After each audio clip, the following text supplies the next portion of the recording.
What's up, space fans? Welcome back to the channel where we break down everything happening in space exploration. If you've been following SpaceX lately, you've probably seen something pretty shocking. We're talking about 2025, the year that was supposed to be Starship's big moment. But instead of celebrating successful launches, we've been watching a series of absolutely massive explosions that would put any action movie to shame. And when I say massive, I'm not kidding around here. We're talking about huge fireballs lighting up the entire sky, pieces of rockets scattered all over the ocean, and here's the crazy part, actual chunks of spacecraft that landed on someone's car in the Caribbean. Yeah, that really happened. So what's going on with SpaceX? Why does their most important rocket keep turning into the world's most expensive fireworks show? Today, we're going to break down the technical problems, the engineering challenges, and the absolutely crazy deadlines that are pushing Starship way beyond what it can handle. Trust me, the real story is way more complicated than you might think. Let's dive right into it. Before we get too deep into this, let's clear up a massive misconception. Most of these dramatic explosions you're seeing, they're not random accidents. They're intentional destructions, and there's actually a really smart reason behind it. Every rocket that launches from US soil has to have something called a flight termination system. Basically, it's a remote-controlled self-destruct button. Think of it like the ultimate emergency brake that mission control can hit when things start going wrong. And honestly, this might be one of the smartest safety systems ever created. Here's how it works. Rocket flight paths are designed to go over oceans, so if something fails, the wreckage won't crash down on people's heads. But what happens when a rocket with working engines starts heading towards cities? That's a nightmare we absolutely cannot let happen. The flight termination system stops exactly that disaster. It blows up the rocket while it's still in the air before it becomes dangerous to people on the ground. As a bonus, it also burns up most of the dangerous liquid fuel before it can reach populated areas. So when you see those amazing Starship debris trails streaking across the sky, and they really are amazing, it's usually not because the rocket just randomly exploded. Something already went wrong, leaving the rocket still intact but flying in the wrong direction. That's when mission control hits the big red button to destroy the vehicle and make sure all the pieces land safely in the ocean. But here's the important part. Starship isn't destroying itself for fun. It only self-destructs after something has already gone catastrophically wrong. And during Starship's 9 test flights, we've seen a really wide variety of different failures. Let me take you through some of the most memorable moments, if we can call them that. During the first launch, the rocket unexpectedly created this enormous debris cloud, like a concrete hurricane. That helped send it spinning wildly out of control. That was absolutely insane to watch. SpaceX actually managed to fix a lot of those early problems with Block 1 and saw some real progress. But then they moved to Block 2 and everything started falling apart again. Big time. The company has been struggling to recreate their earlier successes with the updated version. During test flights in January and March, the rockets lost control within minutes of taking off, spreading debris across the ocean. And in at least one case, debris actually crashed into a car in the Turks and Caicos Islands. Can you imagine that insurance claim? So what's behind all these catastrophic failures? Let's get into the technical details, because they're genuinely mind-blowing. SpaceX engineers figured out that the January disaster was probably caused by intense vibrations that created fuel leaks and fires in the engine compartment. These vibrations might have matched the vehicle's natural resonant frequency, which amplified the shaking far beyond anything engineers had predicted. That led to engines failing early, and once you start losing engines, everything goes to hell really fast. The March test ended the same way, but investigators traced this failure to a completely different cause, a hardware problem in one of the engines. So we're not just looking at one isolated issue here, we're dealing with multiple, connected engineering nightmares all happening at the same time. During last month's test, the rocket actually nailed its climb phase. For a brief moment, it looked like SpaceX had solved the problems that had been destroying earlier attempts. But then, right after the Raptor engines shut down, A fuel leak sent the ship tumbling helplessly through space. This meant it couldn't do a controlled re-entry, which was essential for testing a new generation of heat shield technology. So close, yet so far away. And then we had the most recent incident, which was arguably the most troubling of all, a Starship prototype. Ship 36 exploded before it even got the chance to leave the launch pad. This explosion happened while SpaceX was filling it with supercooled methane and liquid oxygen for what's called a static fire test. Fortunately, the area around the test site had been cleared beforehand, and all personnel were safe. Early investigations point to a failure in something called a nitrogen composite overwrapped pressure vessel. That's a KOPV for short. This component apparently failed below its proof pressure and under conditions that shouldn't have damaged the tank. Elon Musk responded to this incident on Twitter, pointing out that if further investigation confirms this is what happened, it would be the first time ever for this specific design. That's not exactly confidence-inspiring when you're trying to build a reliable spacecraft. Many experts believe that design changes introduced in Block 2 are a main reason for Starship's recent disasters.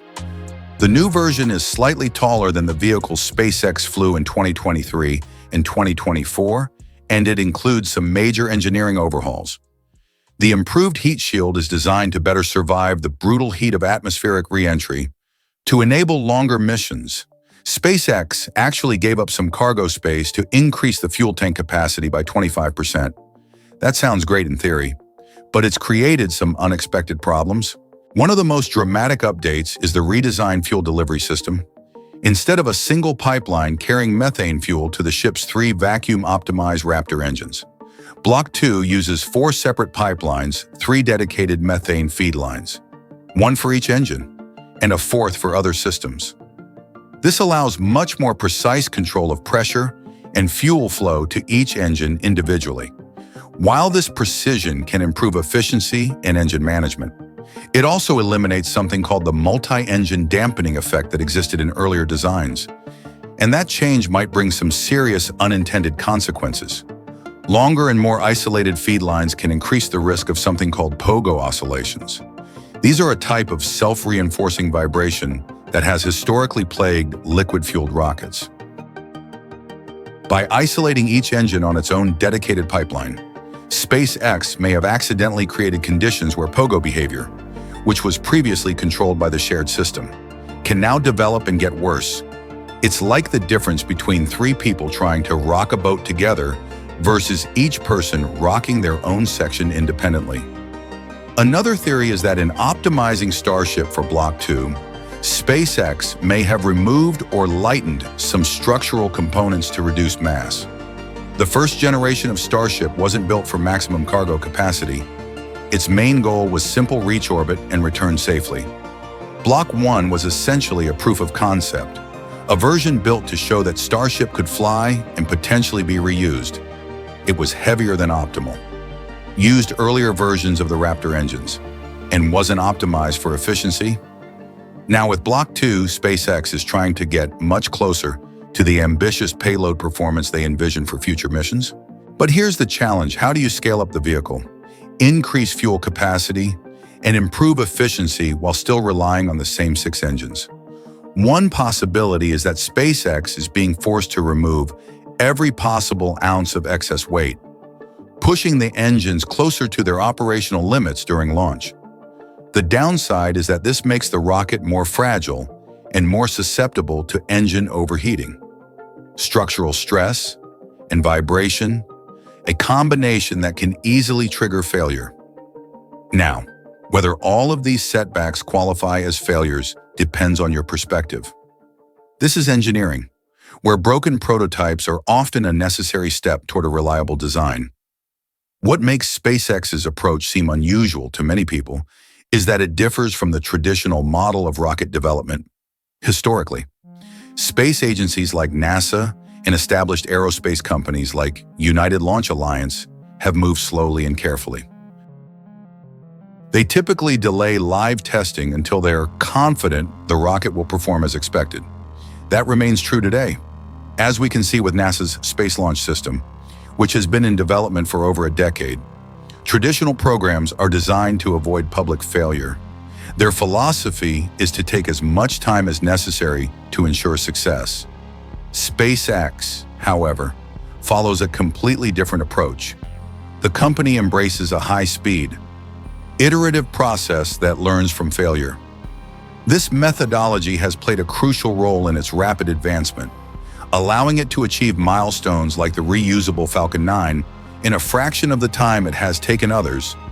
However, the downside is that this method results in frequent and very public failures, sometimes attracting criticism, especially regarding environmental impacts near the launch site, even by SpaceX's own move fast and break things standards. Starship's development has seemed particularly chaotic. The path to Falcon 9 reusability, for example, was much more gradual. SpaceX first focused on proving the rocket's basic performance, and only years later did it begin experimenting with recovering and reusing boosters. With Starship, SpaceX is attempting to solve nearly every challenge simultaneously.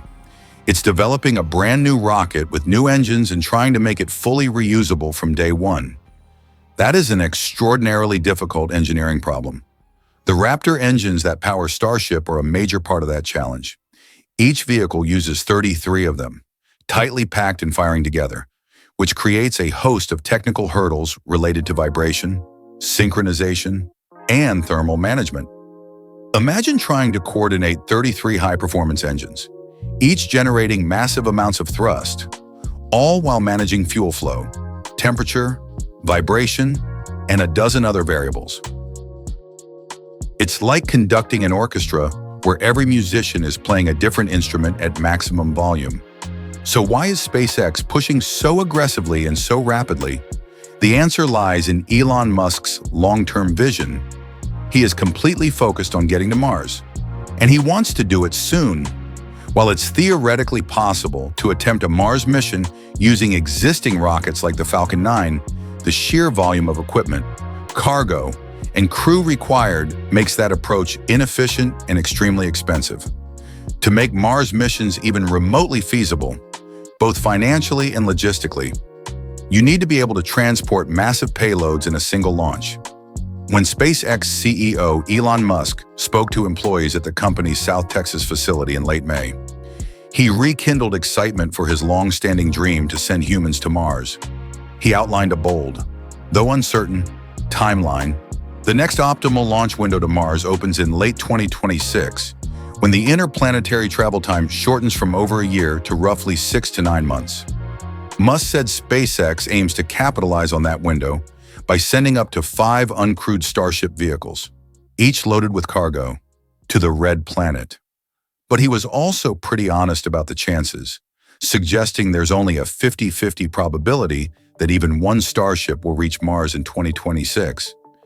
And given recent challenges, those odds may have gotten even worse. Before that window arrives, SpaceX plans to unveil a significantly upgraded version of its launch system called Starship Block 3. This version of the two-stage system, which includes the Starship upper stage and Super Heavy booster, will be larger and more powerful. Expanded propellant tanks and improved Raptor engines could increase its payload capacity to as much as 200 metric tons. These upgrades are intended to overcome the engineering obstacles currently blocking progress. The Block 3 system is expected to address key technical limitations of the current Starship iteration. Engineers are racing to resolve a host of problems, including engine reliability, structural vibrations, a fragile payload bay door, and the resilience of the ship's heat shield. Some people see the shift to Block 3 as a fresh start, but even a flawless suborbital test flight along the same trajectory used in previous missions won't be enough to prove readiness for Mars. One of the biggest challenges remains refueling in orbit. Despite Starship's larger fuel capacity, a trip to Mars requires even more propellant than the vehicle can carry at launch. To solve this, SpaceX plans to launch a series of tanker Starships filled with fuel and oxidizer. These tankers would dock with the Mars-bound Starship in low Earth orbit, topping it off before the long journey begins. However, in space fuel transfer, especially between large spacecraft, has never been attempted before. We're talking about transferring hundreds of tons of cryogenic propellant in the vacuum of space. It's an incredibly complex engineering challenge that no one has ever solved. Another monumental obstacle is atmospheric re-entry on Mars. The Martian atmosphere, composed almost entirely of carbon dioxide, poses a unique and dangerous problem. As Starship slams into the thin air at interplanetary speeds, it compresses the gas in front of it, generating extreme temperatures. This process breaks down carbon dioxide into carbon and oxygen. The released oxygen could then start to oxidize, or essentially burn, the spacecraft's heat shield. Musk has called this one of the toughest problems SpaceX must overcome.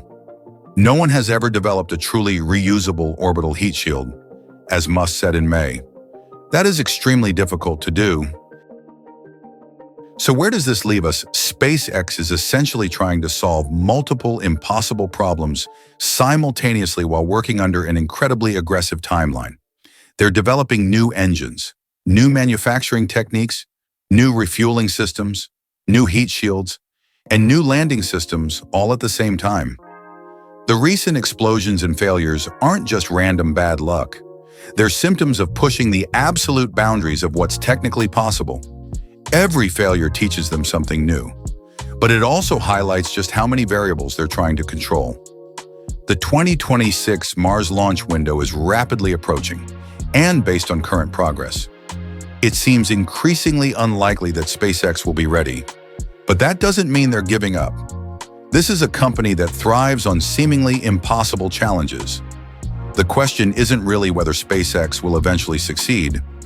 Their track record suggests they probably will. The question is how long it will take and how many more explosions we'll see along the way. So there you have it. Space enthusiasts. The real story behind why Starship keeps exploding. It's not incompetence or bad luck. It's the inevitable result of trying to revolutionize space travel while working under an impossibly aggressive timeline. SpaceX is essentially trying to compress decades of traditional aerospace development into just a few years. The explosions are the price of that ambition. What's your take? Are these failures just growing pains on the path to Mars, or signs that SpaceX is pushing too hard? Too fast? Drop your thoughts in the comments. I read every single one and love hearing your perspectives. If you enjoyed this deep dive into Starship's technical challenges, smash that like button and hit subscribe. We're pushing toward 1,000 subscribers, and your support means everything to us. Ring that notification bell so you never miss our latest space content. The road to Mars is clearly going to be bumpier than anyone expected, but one thing's for sure, it's going to be one hell of a ride. Thanks for watching, and I'll see you in the next video. Keep reaching for the stars, space fans.